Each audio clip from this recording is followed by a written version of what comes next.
this oil here is now becoming a problem to us because of land. Tracking justice on the TILENGA and EACOP oil projects.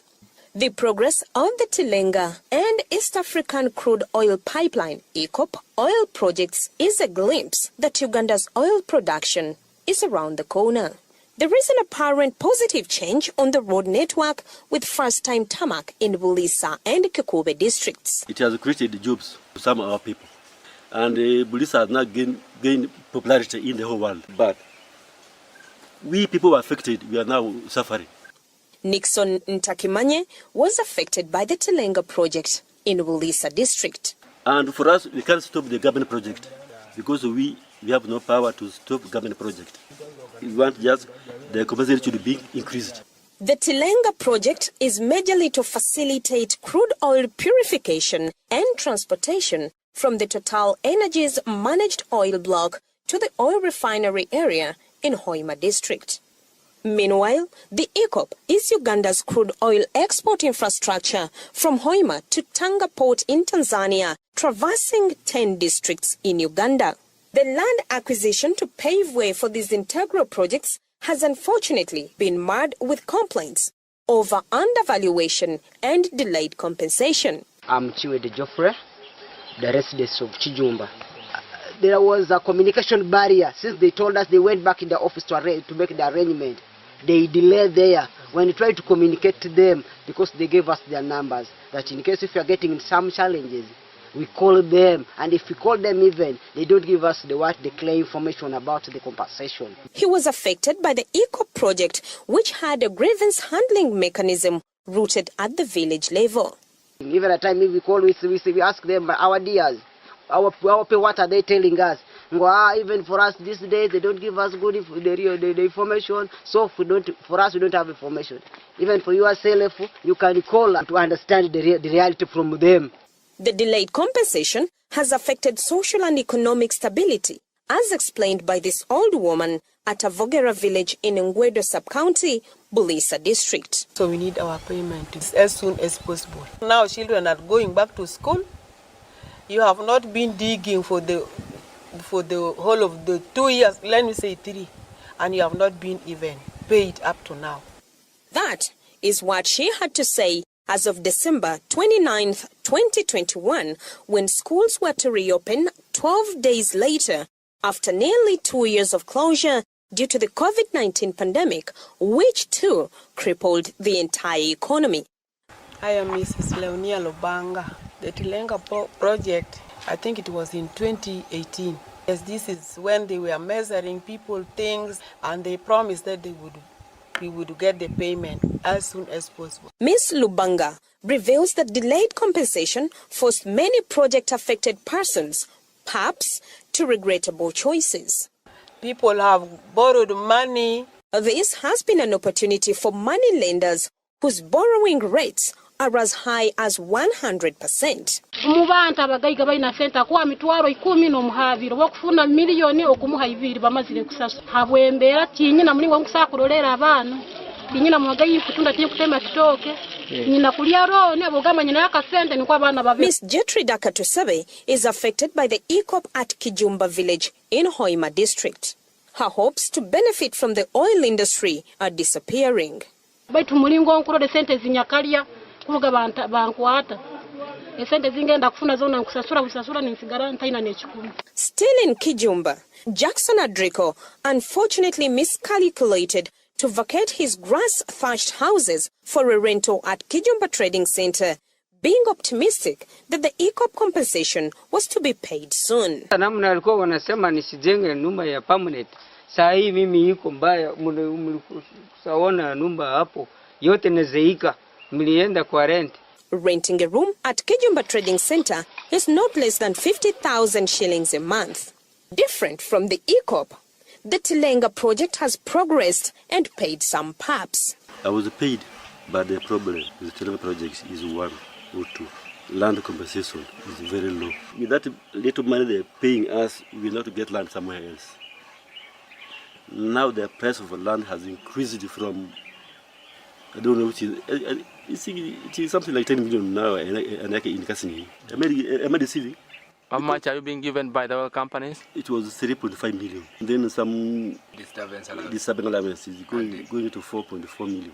Mr. Ntakimanye is not sure of replacing the land he is losing to the oil industry.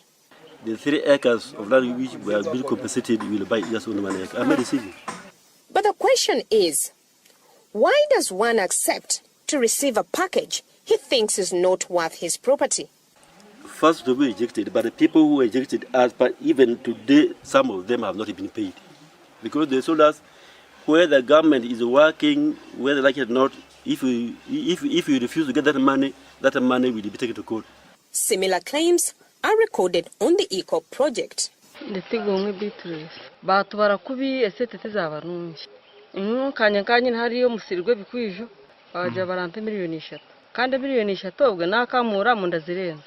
bagira ngo waza kugamba ngo nesete zawe tizirisha kale naho nama ebicuri ngiti bakatwa sete muno muwetiranda ndaja murahari. The PAP's fear to reject the compensation packages could have been prompted by the April 30th, 2021 Masinde High Court ruling in favor of the government when it sued some TILENGA PAPs that rejected the compensation packages, demanding higher rates. Mr. Geoffrey Byakagaba is among the 9 PAPs that have insisted they will not receive money deposited in court after the ruling, thus appealing against it. Attorney General takes us to court. So the issue concerned RAP 1, they took our money in court. But for us, we are not interested at all on money. We are interested on land. We don't know if they have taken our land in court. But is this a signal of harmony surrounding the oil developments in Uganda? For us, we don't want the things which happen in Nigeria to be in Bulisa or in Uganda. We want Total to be blessing, not to be cast. Mr. Maxwell Atuhuura is a field officer for African Institute for Energy Governance, AFIEGO. When you look at Article 26 of the Constitution, it provides for the procedure how the land should be taken from the people after prompt, fair and adequate compensation, something we are not seeing. He claims that it is increasingly getting harder to advocate for the oil PAPs. Intimidation and harassment is too much for us. In May 2021, I was arrested with an Italian journalist who were trying to investigate more issues. Up to now, I still report on police bond. The case they wrote on bond is unlawful assembly. Like Total Energy's EP Uganda, security officials deny allegations of intimidating PAPs and harassing human rights defenders. During a community engagement on human rights issues in December 2021, Mr. Fred Bazarabusa, the EACOP land acquisition team member, said the grievances were being handled with more attention on the valuation. These ones are being still assessed on a case by case and on an individual by individual and a village by village with support from the Chief Government Valuer's Office. Once this assessment is done and is complete, we are going to get back to the project affected persons and then report to them exactly what is the way forward. He declares the door open for arising grievances that human rights defenders have called human rights violations.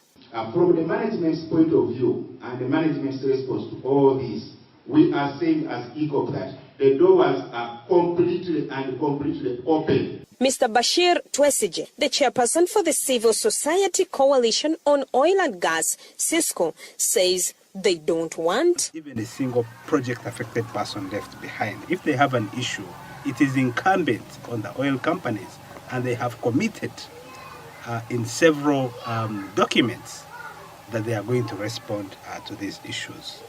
The PAPs are also bitter with district leaders for failing to help them. Mr. Vincent Alpha Opio is the vice chairperson, Kikube District. When you compare what was compensated for land values in 2012 as we were implementing and acquiring land for the oil refinery in Kabale, you might see no big difference with what is being compensated for right now. And as a district, it may not help much, because the powers to determine the land values lies solely in the hands of the chief government valuer. But depending on the current land values. And I think, to me, this is not what has been done. At the Petroleum Authority of Uganda, PAU, Mr. Didas Muhumuza is the senior stakeholders engagement officer. The delays that came up, especially with the land on EACOP and even in the police and the like, is because of the tenure challenges. The type of ownership, the complexities, the divorce, the divorcees, this and that, to come to the point of settling all this. It takes a lot of time. The government has resolved a compensation package uplift of 15% in acknowledgement of the delayed payment. The uplift of 15% is per annum. However, Cisco is not convinced that it can cater for all the grievances on the table. We all know the interest rates in this country. If for example, you get a loan, so the question will be, why 15%? Why not 17%, for example? Or why not 25%? And the biggest challenge that we have with Total and the government is that if you're making such a decision, you should consult the affected community, all sections of the affected community. As civil society, I can say that we have never been consulted about that. For those that reject compensation packages, Mr. Muhumuza says, it's still provided for by the same procedure. That if you really do not agree, you still have an option to go to court and you put the money on an escrow account that is managed by court.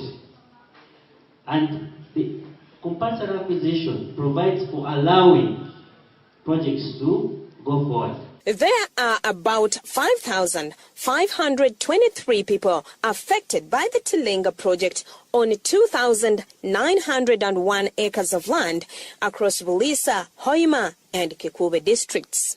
The EACOP has affected 20,631 people. The government has been promising heaven and earth from the oil industry to all the Ugandans. But the compensation conflict has replaced some people's hopes with fear. It might cost the government and oil companies a lot to restore confidence. Kazi-Njema, online, live from Hoima City.